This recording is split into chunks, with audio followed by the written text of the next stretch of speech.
This episode is brought to you by The Venture Project. The Venture Project is a business incubator and co-working space located in Oshkosh, Wisconsin at 210 North Main Street, Oshkosh, Wisconsin. You don't have to be local if you want to get involved. You can always go to my website, aaronjarmstrong.com, to figure out how we can get a free consultation to book with you if you're interested in starting a business, you're interested in finding a side hustle, you're wanting to turn your passion into something monetary.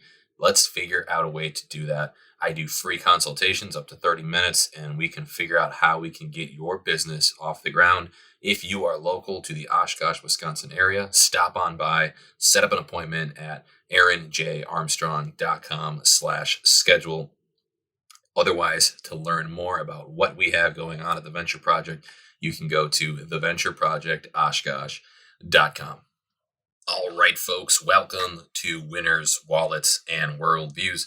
I'm your host, AJ Armstrong. Today's guest, we have Mikey Moran. Mikey is a serial entrepreneur, the founder and CEO of Private Label Extensions, which is a hair extension and technology company helping entrepreneurs launch and manage their brands. Ranked number 278 of the Inc. 5000 and the number one fastest growing beauty business in the country by Cosmetic Business.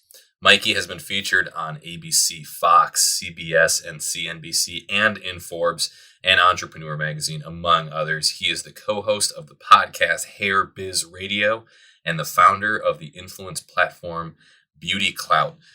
Guys, I have no other way of describing Mikey other than just someone with immense business acumen. He is very sharp at how he can turn any product or idea into something that is profitable. Hearing his story was really exciting, and he has a background in the beauty industry, but he really is a serial entrepreneur with various different ideas and ways of thinking about problems. So it was really fun to discuss some practical tips and tactics that you guys can bring from a marketing standpoint, from breaking down Facebook ads to how he went through this entire business journey. It's really cool. We learn a lot in this conversation today.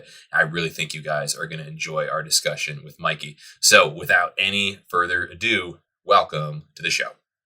Welcome to Winners, Wallets, and Worldviews, the only show that's going to teach you how to be somebody.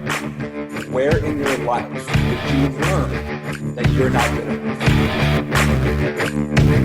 Take what you're most passionate about and what you're most fearful of. And what is the plan to overcome that fear? And what is the plan to enact that passion?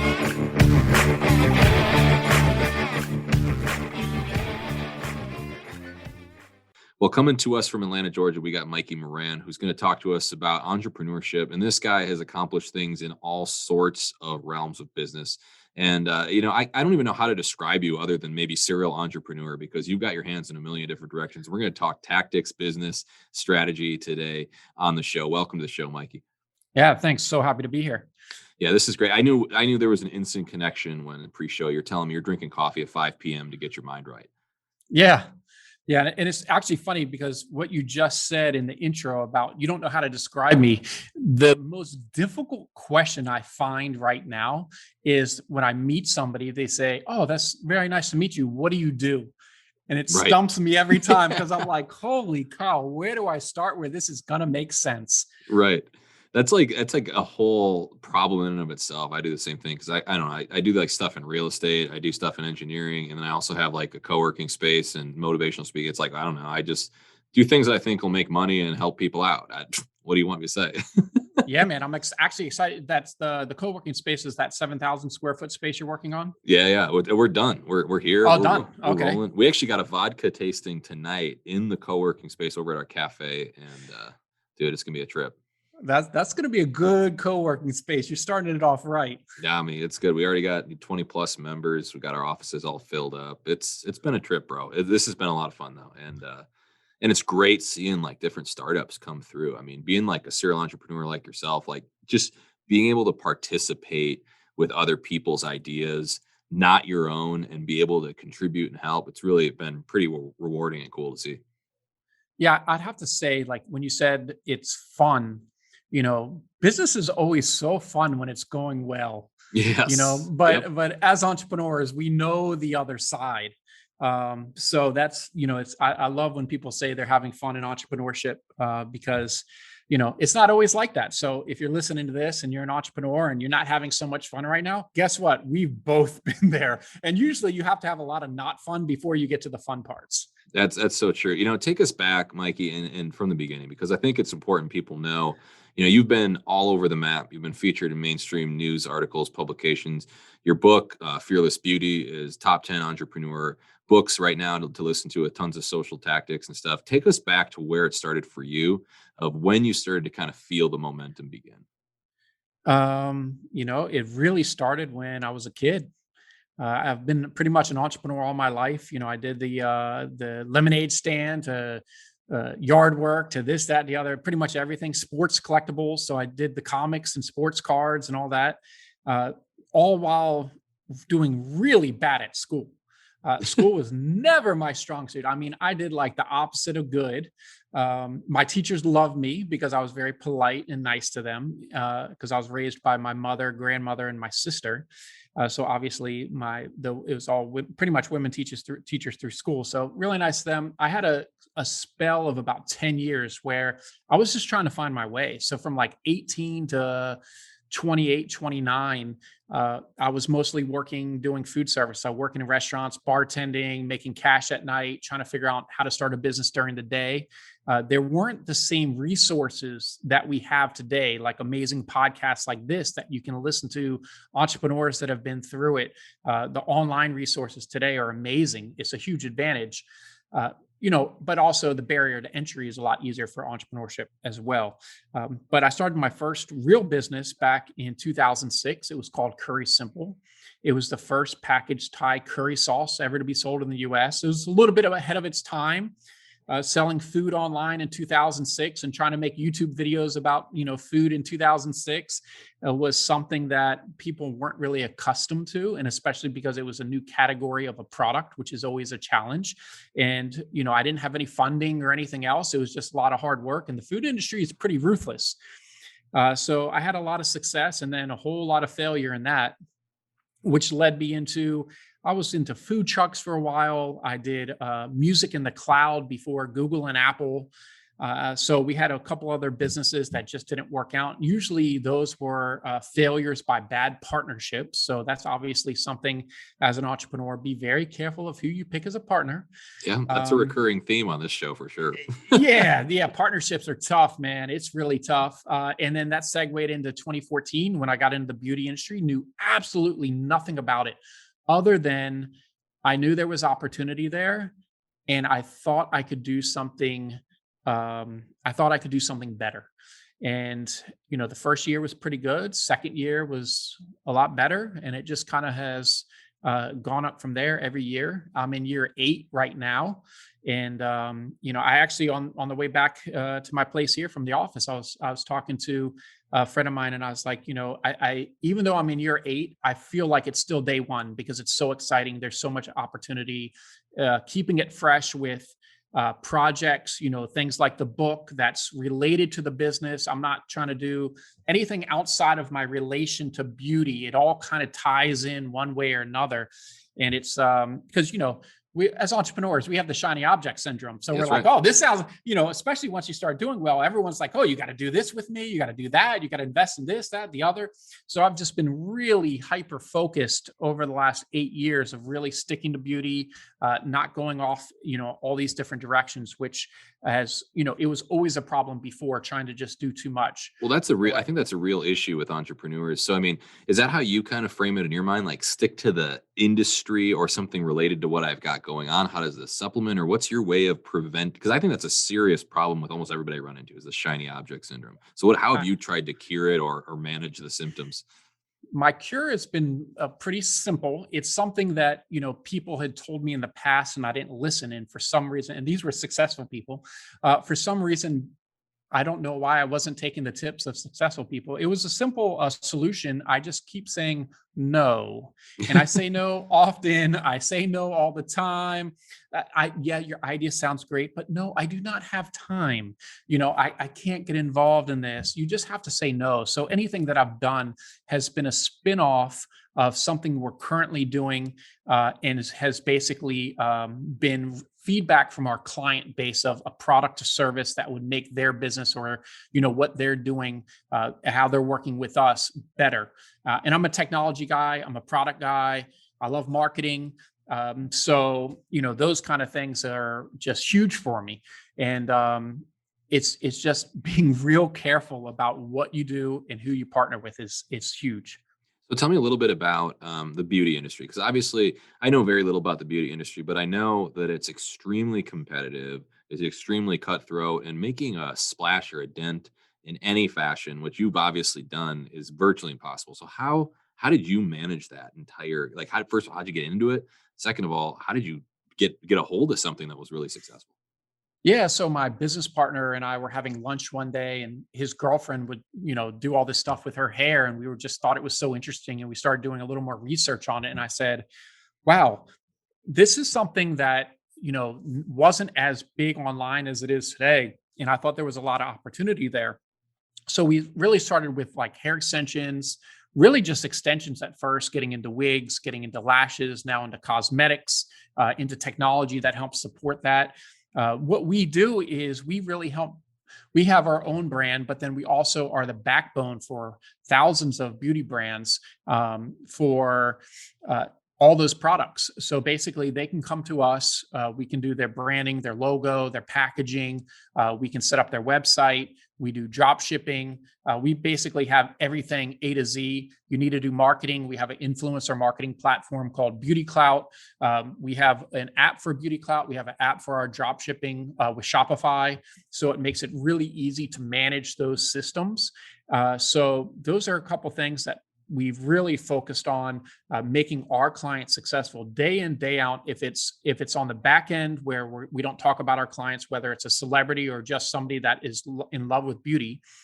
So we have those products to support them, or our showroom. We're just about to open our 5th showroom, which I know a lot of people are getting away from brick and mortar, but we somehow do it very, very well.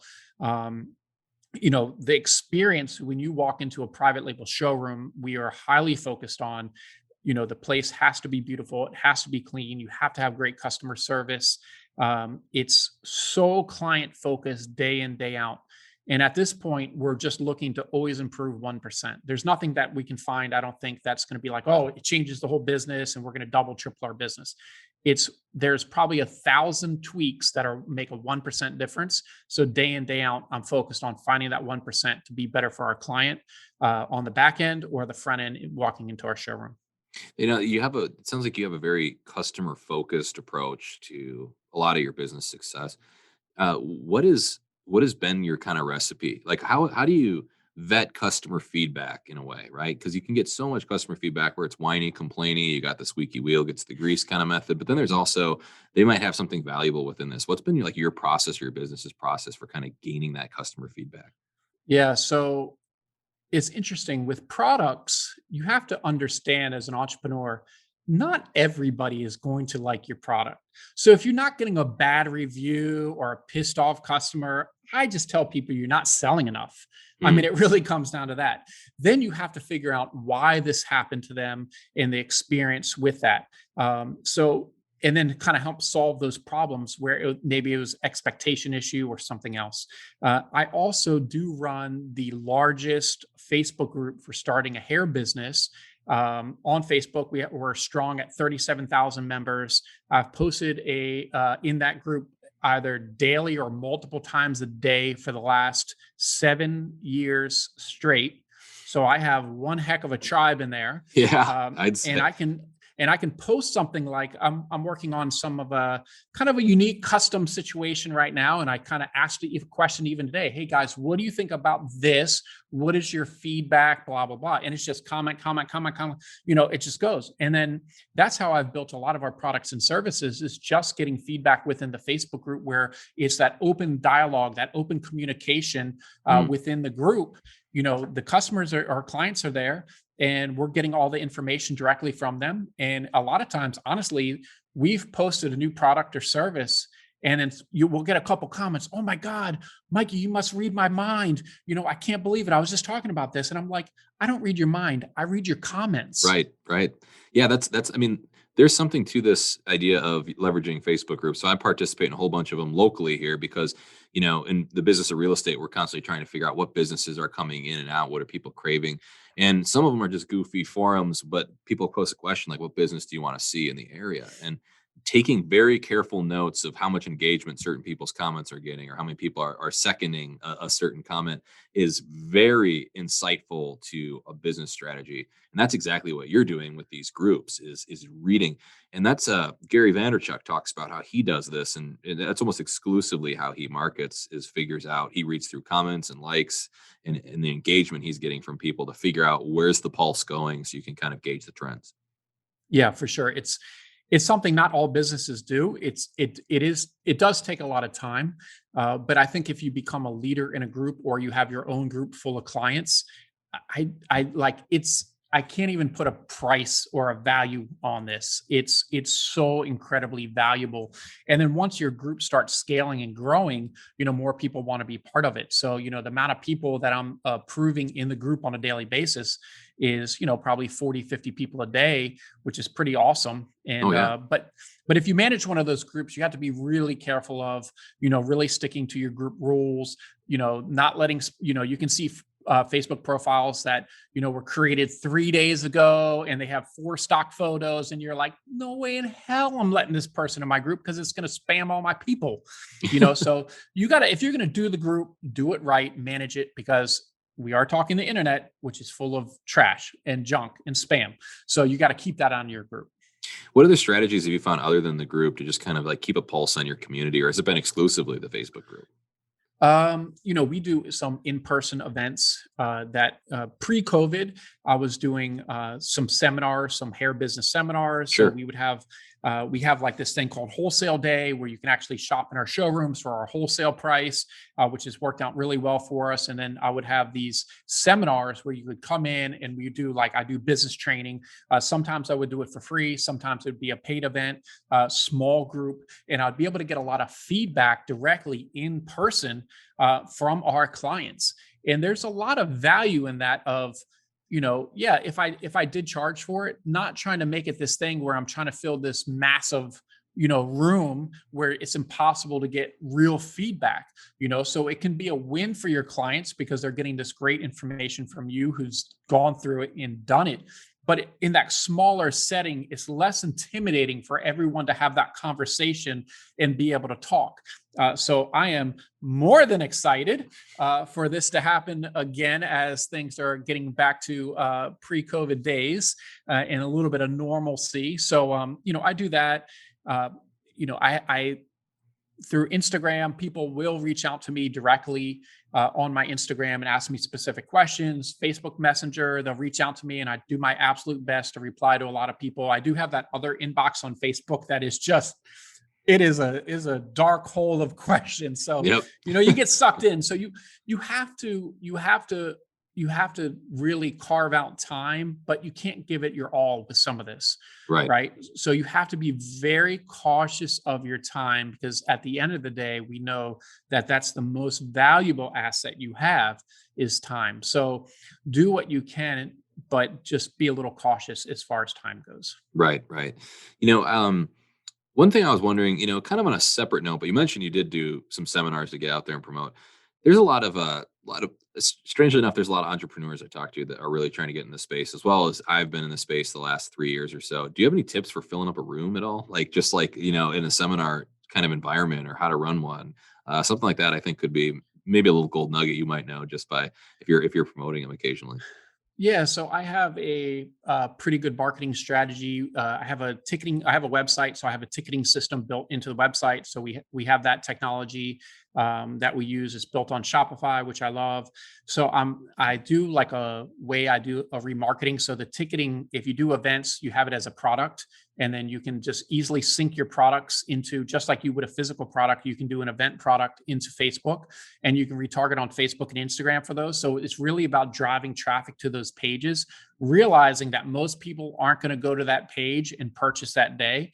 and then doing a bunch of different types of remarketing ads and doing different variables of the ads, because one ad you think is really good might not be the one that's going to convert the best. So what you do is you can easily create, say, a Facebook ad with about 6 different copies and different videos talking about maybe this seminar, and just remarketing to people that you're driving traffic to. Because you're probably not going to have a seminar. If you're some new business that it's about, real estate, and you have no following in real estate or nothing in real estate, you're probably not starting off with a seminar, right? So you have at least some following that you can send the traffic to this website. If you can download maybe some sort of white paper or some other type of information, following up with them through email. But really the retargeting, if you're really smart about retargeting, creating that Facebook event, and just having it as a ticket that links over to where you would actually purchase the ticket, doing those kind of things, it's something you can do low budget, and make it really, really powerful. Doing contests to, certain things to get a user to take actions can really work out well. We do a ton of that in our Facebook group, where we're getting people to either leave comments or to share something, and we do a giveaway. You have to be creative. I don't think you have to spend a lot of money if you're creative and smart about how you do your marketing. You just have to be good at marketing. Yeah. Tell me a little bit more. This is fascinating to me, because I think that I've pissed away more money than you can imagine on poorly run Facebook ads and Instagram ads. We've done okay on some of them, but do you have like a number or like a budget that you set to see if this is about how much we're going to dedicate to Facebook ads? At what point do we know if it's not going to work or not? What are like the metrics and thresholds you're kind of looking at before you decide to bail on this? Apologize to get it too, I don't want to get too tactical, but I just I know this is something that's you're huge. speaking this is my language right here. I got you. So the first thing before you even get started with that is understanding that Facebook, Instagram ads, no matter how good you are at Facebook and Instagram advertising, if your website, if your abandoned cart emails and all your email flows, if you're not sending out like capturing text messages and doing all this other kind of stuff to kind of remarket in an omni-channel approach, just being good at Facebook and Instagram is not going to make your business successful. It helps. It's going to drive traffic, but then it's like converting the traffic. And then the traffic that doesn't convert, how do you convert those people? So we start with that. Once you do that, I like to say that there's a dial. And you start running this dial. I usually start all my ads, just no matter how excited I am about these ads, I usually only start with a $5 or $10 per day budget. And I know people are like, well, I can spend X amount a day. Yeah, I know you can, but you also have to make Facebook work for that budget, and they will. And Facebook's algorithm is created to 100% give you the best results as possible. So it's going to go through a learning phase. So what I'll do is, if the ads, they usually start working, I'll start slowly bumping up the budget, maybe every few days, $5, $10 a day. I actually just did a test on this. I have a masterclass that I do for the hair business called Hair Business Masterclass. And I actually did an exact example of what you're talking about. I had this one ad. I literally called it the ad that was printing money on Facebook. That was the ad. It was literally printing money. I couldn't believe it. And it was to a cold audience, and it was printing money. And I was showing this stuff, and people were like, well, why don't you spend, I got it up to $100 a day. And they're like, why don't you spend X amount a day? And I said, you know what? I'm going to do a $5,000 test for you. I'm going to spend, instead of spending $100 a day, I'm going to spend $1,000 a day for 5 days, and we'll show you the results. Okay. I mean, I took that dial and I turned it so far, it fell off whatever the dial's hooked onto. Okay. I still did get a decent return on investment, but the return on investment started shrinking very fast relative to my $100 a day. So some ads and some audiences, you just have to be careful and play with this dial a little bit, because there's going to be a point where you keep turning it and spending money, and it's not going to get you any better results. So I say generally be patient with it. Let it run for a few weeks. Let it get out of its learning phase. It'll actually say in Ads Manager, which I do understand. Ads Manager changes every time you log in. Something looks different. It'll say learning. So you want to make sure that it learns with whatever the target is. Usually it's conversions or website traffic. You want to make sure that you let Facebook really work for you, and make sure you have multiple ads within that one ad, because Facebook will test, and basically A/B testing is huge on websites, right? Facebook will A/B test all these different ad sets for you and pick out what's best. Because sometimes I've had an ad where I'm like, this one's going to be the winner. This one sucks. The one that sucks performed like way better than the other one. You just never know. Is there any science to the way you construct? I mean, you're doing like videos, photos, just changing stuff up, or is there like something you're usually pretty consistent with when you're doing your ad? Like, are you always selling a certain aspect of it, or kind of, just walk me through, I guess, your process of making an ad? So I try a little bit of everything, because we never really know what's going to work unless you try it, and that's marketing. And even if something doesn't work, it's okay to me. Like, I don't kick myself about it, just because you got to test things. So different products, different services will perform better with, sometimes it's a photo, sometimes it could just be the most basic thing. We have studio equipment at our office, and some of the ads that we produce with that, which are just, 4K, the lighting, everything is perfect. They don't perform, but people just skip right over those. I just got off a podcast where we talked about the same thing. Yeah, but it's something where someone literally is taking a cell phone and doing like a quick little video or something, or, a kind of like a TikTok style ad, and it just goes wild. Right. It's the quick moving things. I've noticed for the beauty industry, we do a lot of quick cuts in our videos. It's much more attention getting and grabbing. I think that's why TikTok has become so popular, is because it's like, okay, you have like 10 to 20 seconds, next one, 10 to 20 seconds, next one. Right. So you got to be really quick these days, because our attention span has gone from bad to worse to like zero. It's almost like mind rotting in a way. It's bad. It is, because you'll find yourself on these platforms for like, oh my God, I was just on this thing for an hour. But you can learn from these platforms of how they're setting you up and getting that addiction. If you can get people addicted to your brand, you're really going to start winning. Yes. And I think that's kind of, what I just talked. It's funny because it was 45 minutes ago, we talked about the same thing. Like, you can go overproduce a lot of your content in a lot of ways, but if you're not figuring out something that's going to create that catch, that stop scroll aspect, you're going to be dead in the water, and you're just going to be pissing away money. I want to shift gears a little bit too. So this is great. Talking about ads. I mean, Facebook ads especially is just a black hole that you could go down for days and try things with. But, in general, what is like kind of your general message to someone, people we work with, they have ideas, they want to be an entrepreneur, they want to get started, they've got maybe some ideas happening, but how do you start a business? Go back to like, what should someone do if they want to be an entrepreneur, but they don't know what they want to be when they grow up? Yeah, that's tough, because usually you think like your first idea you think is the greatest idea of all time. And, I usually tell people, look, just limit your losses with your first project. Don't spend too much, but it's probably going to fail. Like, it's very rare people start their first business and it like hits a home run, right. So understand that you got to go through a lot of failure. You got to make a lot of mistakes. And that's the only way you're going to be successful in business. Like, if you're not making mistakes in business, you're not pushing hard enough. It's just that simple, so it's really do things the right way. Don't try to cut corners. Don't try to start having all these sales and you don't maybe have like a business bank account set up, or, it's so cheap and so easy to set up an LLC right now.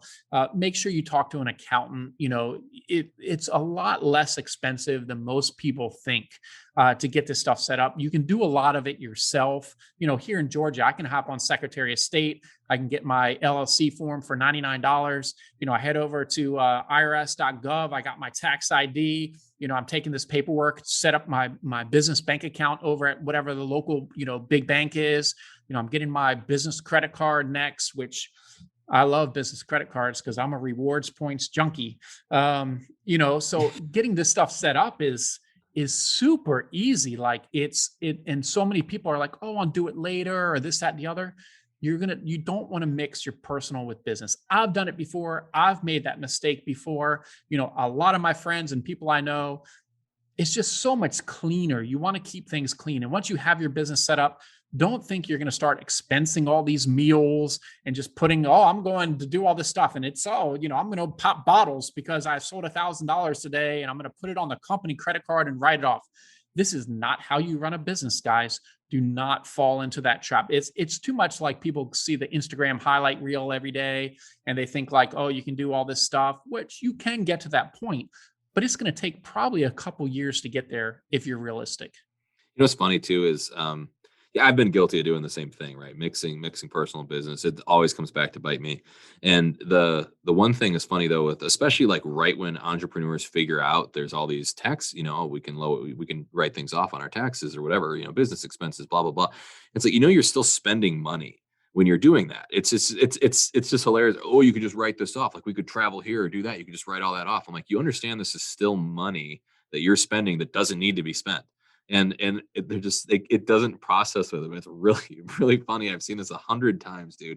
And when at the end of the day, it's like when you are paying taxes on your business, it means that you profited. It means that you're making money. It means that you can take that profit, you can go to a bank and you can get loans off of that profit because you have business credit. And it's just, there's a lot of benefits to that as well, because especially in real estate, which is where I do I make my real money that way, is you can actually start to move away from these personal guarantees.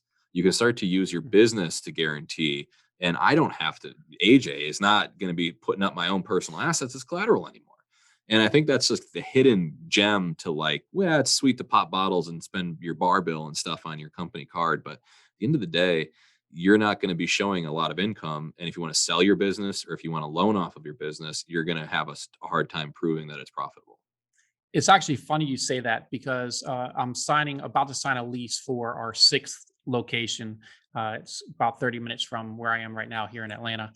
And, working out, I want to have a good relationship with their team. And I said, look, in the next few months, I'm purchasing a house. My credit is really strong. I just don't want a lot of people pulling my credit because, when we set up companies out of state, I'm getting new business cards for that and everything else. So I just don't want a bunch of inquiries on my credit. I said, can I just send you our bank statement and you can look at that and, see if that's enough just to get us approved. So I sent that over and she said, yeah, you guys are good now. Like, and that's the same thing because we didn't go spending all the money. I'm not buying all this crazy stuff. But understand, once you start making money, you do have to pay taxes on your money. And you're a real estate guy. So last year we bought, we were in about a 4,000 square foot facility. And then we have another one next door, but we had investor financing for that building. And it was coming time where we had to either get a traditional loan or figure something out. We ended up paying cash for the building, I was very thankful that we worked like crazy during COVID, morning, day, and night to be able to get in that position. But then I had to pay the taxes on the cash that paid for that building. And boy, I went from like, I'm very upfront. I tell people when my business failed, I was broke 8 years ago. Like, I mean, negative bank account, credit was gone, everything. So to be able to pay cash for, a building that's worth 7 figures was a pretty big accomplishment for me. And then when I figured out how much taxes I paid this year or for last year, I said, wow, I'm paying like 2-3 times what I used to make as a salary. I'm paying that in tax now, even with my CPA doing what he can. So understand, yeah, you made the money to buy the building, but just remember, you got to pay the taxes to buy the building. That's right. It's funny you say that too, because Marissa and I were looking back on our old statements, and now the credit card processing fees are actually way more than we actually made ever. Like, it was just really funny looking back. It's just, wow, this is just the credit card processing fees now, which means, I don't know, I can't do that math that fast, but that's a ton more than what we were doing. And it's the same point. It's just like looking back and figuring out what were you like, what was my mindset then? Like, what was I doing different then? How was I thinking and how am I thinking now? And I think one thing I've learned, and tell me if you've experienced this too, it's when you find something that's working, the shiny object entrepreneur wants to do something new and different. I think that's stupid. Like, just keep doing what's working because that's clearly working. So I start making money in real estate, and then I try to start these stupid businesses and I fail. And then I go back to the thing that works, which is just keep investing in real estate because that's always what works. And I don't know if that's the same thing that you found too with your shiny object tolerance idea. Yeah, it's something that in my first half of my entrepreneur career, I'm in year 15 now. So the first half, I was definitely the one that was trying to do all these different things because I thought I could do everything so great. I hadn't really done anything that great yet. So the second time when I did a lot of research and I was learning a lot more, becoming much more strategic in business, I said, you know what, this time I'm going to listen to that top 1%. They got there for a reason. They got there somehow. Let me actually just start. I don't think I know more than them, I thought. Let me just follow their rules and let's just see if it works. It worked out pretty well. Yeah, if I had to say I have regrets on like different business decisions, it'd probably be that I wasn't investing more aggressively and more into real estate when I started. And I started back when my first property was like 2016. And I mean, look what the market's doing right now. But I was moving away. I got into doing other stuff. And it was just, I had way too many things going on in that span of time. And it took my focus away from, I could have so much more right now. And we've already done well, but it's just thinking about how you could focus in on that niche, and in some ways it's cool. Like we've turned some of these failures into other opportunities, but it's just like, what could you be doing now if you would have stuck the course? And, I'm someone that does believe in regrets. Like, what if I stuck the course that whole time? What could happen? But here we are. Let's figure out the next thing, right? Like, what's your advice? What's your advice to that person that's like, thinking about moving off course, or that person that's like kind of regretting the past and they failed too many times and it's just like now they're burnt out or whatever. Like, what's your advice to that guy or girl? It's actually, this happens to me a lot in the beauty industry because we'll set somebody up with like a hair business and they're so excited and they're like, yes, I have my hair business. I'm about to also start my fashion business. I'm going to start selling clothing on another website and all this. I said, whoa, pump the brakes there. You haven't made this successful. It's so difficult to make one business. Think about it. So difficult to make one business successful. You need to put everything you have in this one business to make it successful. You think you're going to be able to do that twice? How in the world are you going to do that? It's literally, the only one that can do it I know is Elon Musk. And you're not Elon Musk, okay? None of us are, okay? It's going to be so difficult. Do not do it unless you are like, you just are making millions of dollars. You have everything, your daily operations, you're totally out of the business, and then you can go do something else. Okay, I get it. Until you get to that point, it's literally impossible to be successful at both. It's too tough because you're gonna come up against someone like myself or like you in real estate where I'm in it every day to crush everybody. This is it. This is my life. Yes. But if someone's only putting half of their life in and you're going to go against me, oh no, it's going to be like that Floyd Mayweather, Jake Paul boxing match coming up this weekend. Like, look, this guy is in trouble. Floyd Mayweather, this is all he's done all his life. Yeah, he's not a YouTuber, It's yeah. I think you're completely right. And I think the difference too is when you are still within your boundaries, like in your case, it's kind of beauty, but you do this marketing thing, you're jumping on podcasts. It's all kind of to funnel business back into the mother, right? And I think that's the same thing that I was trying to kind of do with this co-working space as well, right? So I had this real estate thing going on. I had this, like, we were working with small businesses. We had like, I like events. I like stuff going on. It was like, it all just made sense. Like, we'll get a freaking office. We'll rent out the rooms. That's like your base. You got some consulting fees, a pipeline to business consulting, right? Boom. So, and then we have a podcast studio. We'll market it through the podcast. It was all still related back to this kind of real estate base. It was all still kind of related to this entrepreneurship theme, which real estate is. I think it's very entrepreneurial. Like, it takes people that aren't entrepreneurial, makes them entrepreneurial in real estate because of the way you negotiate deals and whatnot. And it's all coming back to the mother. I think that's the same thing you do with this beauty industry. It's like all these things that seem unrelated, they're still kind of all within the boundaries of what we're doing. The problem people have is when they go outside of those boundaries. 1,000%. Yeah, 1,000%. It's one of those things that it's so easy for an entrepreneur to just jump. I mean, we see a million of them in the building every day, and they're just moving from shiny object to shiny object because I think at the beginning you kind of have to. It's like Facebook. We were talking about how it's learning. I think entrepreneurs have to do that. They have to try a couple things and be like, this isn't worth learning. And then they get the bad advice that says, just run through the brick wall. It's gonna work. It's like, no, you're just gonna smash your freaking face in. It's not working. Like, just try again, try something else, do something. And I think it's okay to bounce around in that phase, but then you get this like kind of algorithm like Facebook did, and boom, this is the sweet spot. Do you think there's any better way to do it other than just trial and error? Or do you think there's a strategic, intelligent way to go about trying to find what your niche is going to be, what your sweet spot is? Well, I think it depends where you are in entrepreneurship, because some of the things that I did 10 years ago, if I would do them today and they weren't successful 10 years ago, and it was the same situation, if it was me 10 years ago, I could probably make it successful.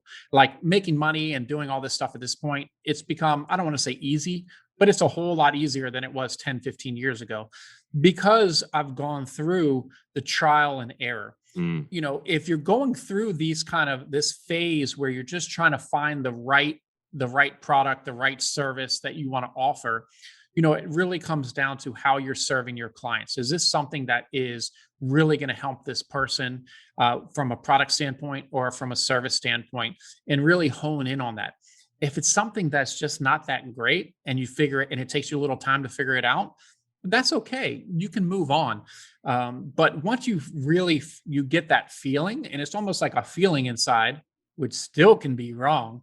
It's one of those things you kind of have to at some point give it your all, because if you dilly dally around, if you're hopping over to this business and this business forever, you're literally running in circles.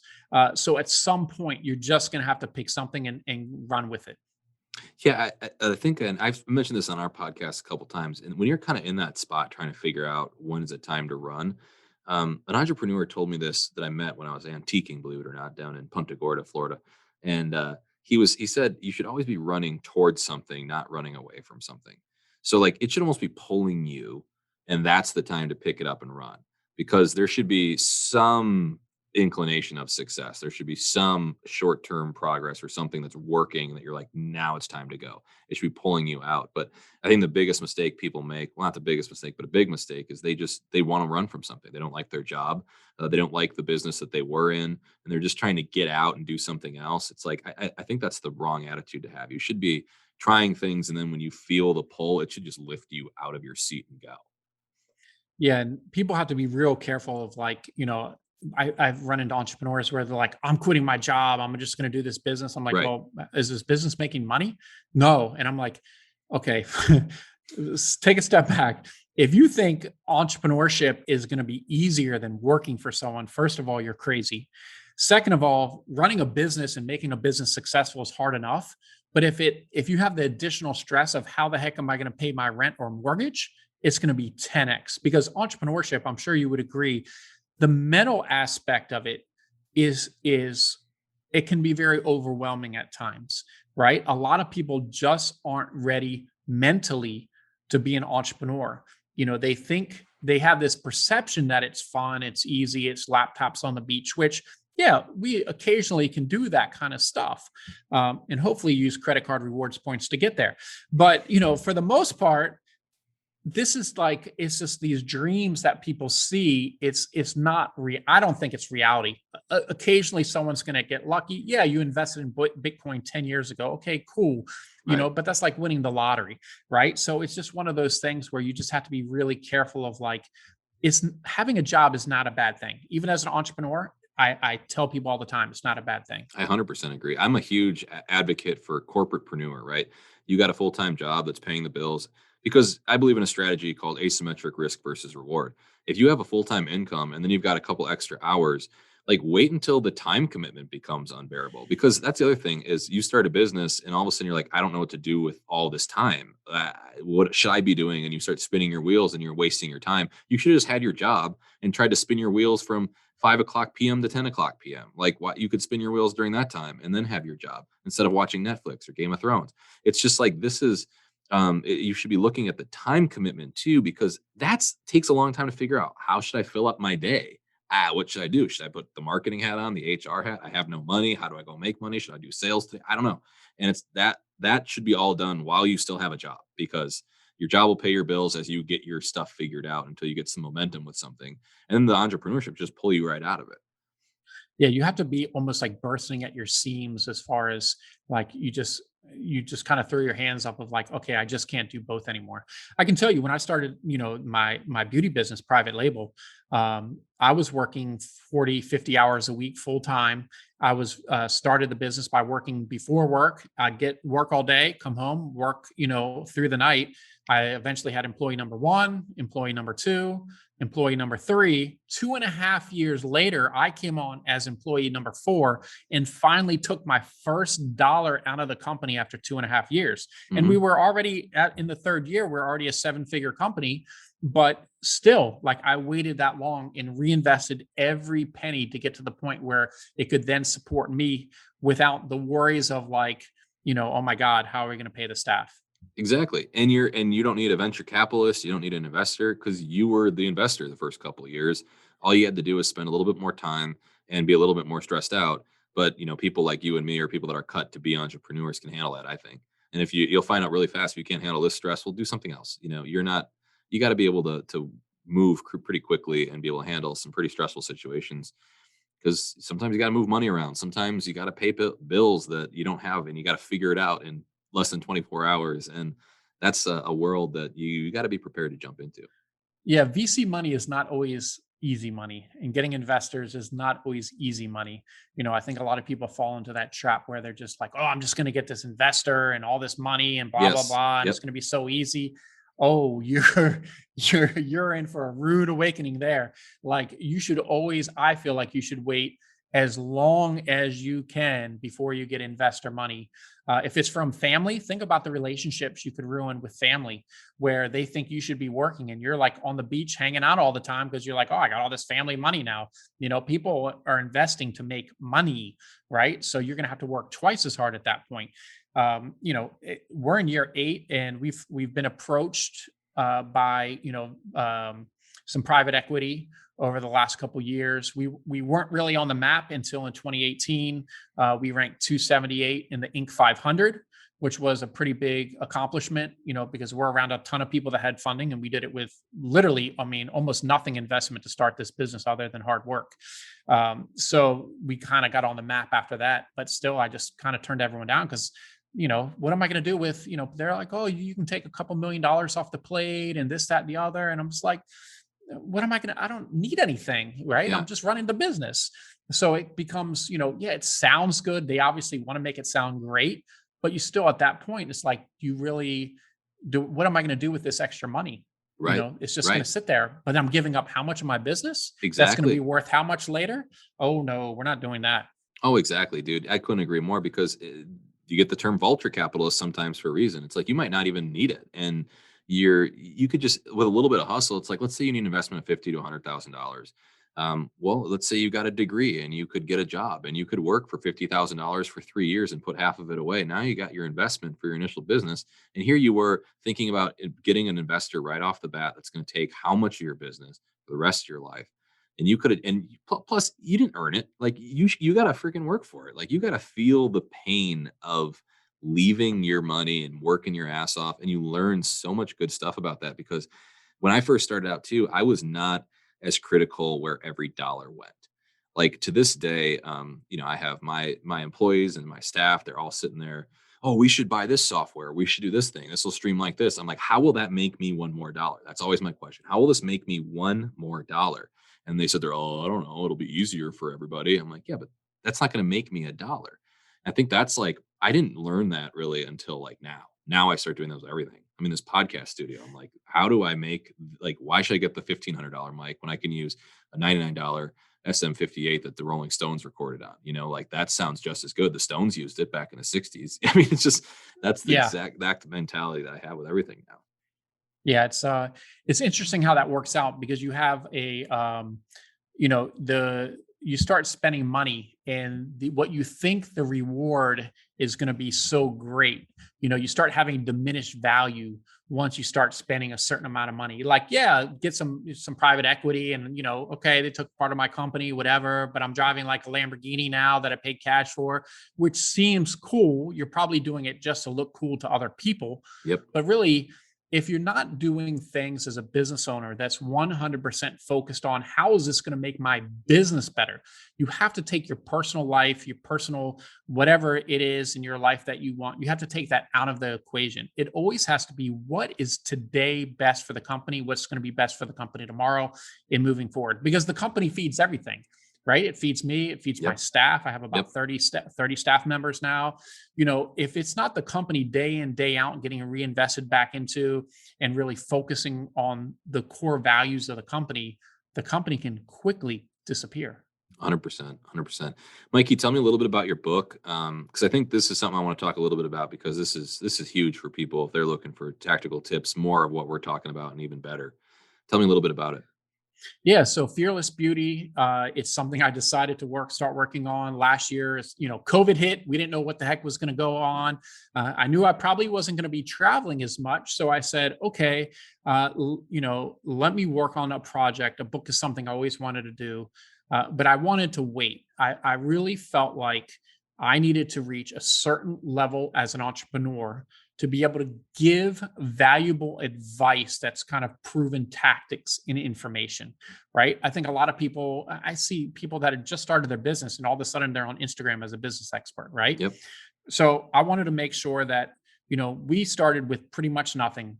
We grew to, a 7-figure business. We did it pretty fast, making the Inc. 500, with almost nothing invested into the company. And then, a lot of companies will make it 7 figures. I really wanted to make sure I was on track to be an 8-figure company before I did a book, because, that fall off from 7 figures to 8 figures, you have to have a whole different mindset and way you do everything in business to be at 8 figures. It's completely different. So when I knew we were at that point, I said, okay, now's the time for the book. And I wanted to create a book that if someone 10, 15 years ago said, okay, you're just starting out as an entrepreneur, read this book, follow this book, right? It's the book that I wish someone gave me when I was getting started, or even as a young entrepreneur. It could be the first, second, third. In my 8th year as an entrepreneur, this book would have been a game changer for me.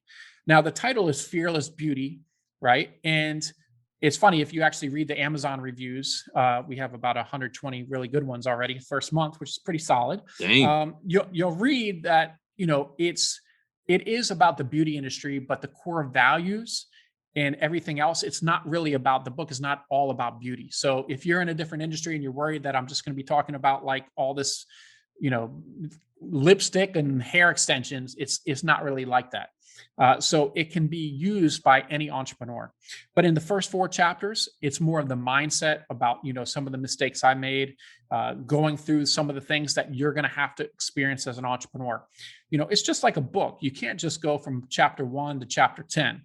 In entrepreneurship, you got to go through chapter 1, chapter 2, chapter 3. Right. It's a process that we all go through.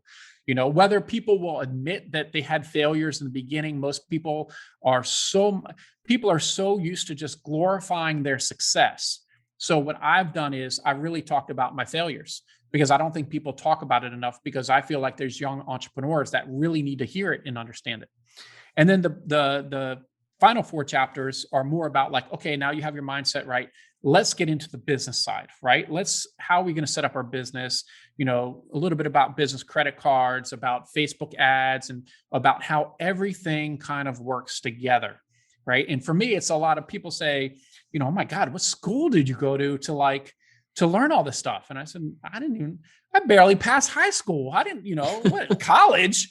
I don't have college debt because I didn't go. So it was just, my theory is very different of how I approach things. And, it's one of those things where I've learned from trial and error, and I've really put everything into this book. And I think, the feedback I've received so far was amazing. Like before we got on, I was actually just took our anniversary trip. We were just in Rome, Italy, which was amazing. The trip was free because of what I talked about in the book about importance of credit card rewards. And once your business grows, doing this kind of stuff and just being smart about business. But, entrepreneur, I was like, holy cow, I just searched Fearless Beauty. Number one thing or second thing was, Entrepreneur Magazine. They had an article ranked it 10 books to read this summer as an entrepreneur. So it's in there. If you like entrepreneur, It's a pretty good resource to follow. Yeah. And so I was pretty excited about that. And, really, I wanted it to be something that could change people's lives. And I think it was about 10 months of work. I really think it is something that could change somebody's life if they read it at the right time and they follow the practices. I think it's something that's really powerful. And one more thing about the book that's very different. So I don't know you that well, but do you have like a wife or a girlfriend? Yeah. I'm married. I have a wife. Okay. So you're married. So, your wife now understands, like, she might not have known when she first met you of what she's getting into, going out with, first dating, and eventually marrying an entrepreneur, because your commitment to entrepreneurship is so great because you're just striving for success. Right. So I had my girlfriend we just celebrated our 10-year anniversary. I had her write a very honest letter of what it was like to go out with me, who, when we first started going out, I was broke, and what the sacrifices that we had to make in the beginning to get to where we are today. And it's something that you're not going to find, I don't believe, in any other entrepreneurship book. And this is the kind of thing where if you have a girlfriend or significant other or a family member that doesn't understand what you're going through, you hand that to them, they read those couple pages, and it's a game changer. I mean, a game changer. So it's something very, very unique and very, very powerful. Wow. Yeah. I'm excited to get a copy. And I also have a couple friends I want to gift it to as well. So the book's Fearless Beauty by you, Mikey Moran. This has been phenomenal. How can people follow along with you as well and just stay connected, or if they want to work with you or get to know you a little bit? I created a website. I love websites. I got a lot of them. But I created a website that's kind of like the hub for the book. And then it links over to me personally on Instagram and the business brands and everything. We have about 10 different brands. It's hairbusinessblueprint.com. So it's real easy, Hair Business Blueprint. If you Google search Mikey Moran, you'll probably find me pretty easy as well. But hairbusinessblueprint.com links over to everything. It has some good blog posts for getting you started that are related to the book, and information of how to get in contact with me. So yeah, I think that's the best resource. Wonderful. Well, Mikey, thank you so much for jumping on the show today. You guys are listening to Winners, Wallets, and Worldviews. Winners, people crushing it in life, wallets, small business, tactics, like we heard today, entrepreneurship, real estate, and finally Worldviews, talking about business, leadership, and the philosophies that drive us throughout life. So thank you so much again, Mikey, for coming on today. Go out there, everybody, be somebody.